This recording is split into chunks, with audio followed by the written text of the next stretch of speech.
আসসালামু আলাইকুম। যে কোনো কাজ দেখতে যতটা সহজ মনে হয় আসলে কি ততটাই সহজ? না, ততটা সহজ না। যেই কাজটা করে সে বলতে পারবে যে ওই কাজটার পিছনে কতটা পরিশ্রম দিতে হয়।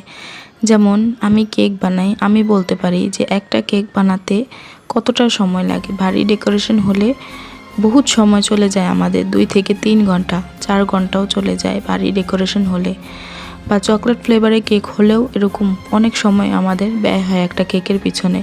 কিন্তু যারা 2-3 মিনিটের ভিডিও দেখে তারা মনে করে যে এই কেক বানানো কিছুই না, কিছুক্ষণের ব্যাপার। কেক বানাতে কি লাগে, কয়েকটা উপকরণ হলেই কেকটা বানিয়ে ফেলতে পারবে, এরকম মনে করে তারা। আসলে তা না, কেক একটা বানাতে খুব পরিশ্রম করতে হয়, খুব কষ্ট, খুব পরিশ্রমের পরে একটা কেক আমরা ফাইনালি ডেকোরেশন করতে পারি, কাস্টমারের হাতে পৌঁছাতে পারি। আর কাস্টমারের হাতে দেওয়ার আগ পর্যন্ত কতটা টেনশনে থাকি সেটা এই সেক্টরে যারা আছে শুধু তারাই বলতে পারবে। যে একটা কেক কাস্টমারের হাতে পৌঁছানো পর্যন্ত, একটা রিভিউ পাওয়া পর্যন্ত আমরা শান্তিতে বসতেও পারি না। যখন আমরা রিভিউটা পাই তখন আমাদের কাছে ভালো লাগে, আমরা জানি আমাদের কাজের কোয়ালিটিটা কেমন, তারপরেও মনে হয় যে কাস্টমারের কাছে ভালো লেগেছে কিনা, সেজন্য এমন হয় আমাদের। তো যাই হোক, এটা আমার একটা টাপ কেক ছিল, 500 ml টাপ কেকটা, একদম চকলেটে ভরপুর কেকটা ছিল আমার।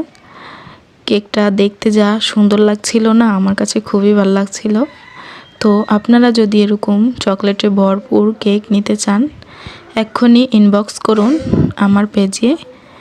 খুব রিজনেবল প্রাইসে পেয়ে যাবেন আমার কাছে চকলেট টাপ কেক।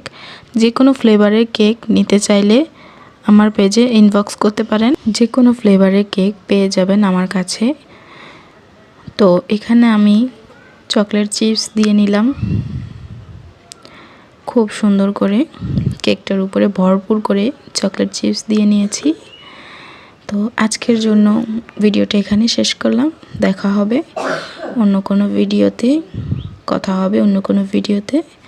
আসসালামু আলাইকুম, সবাই ভালো থাকবেন।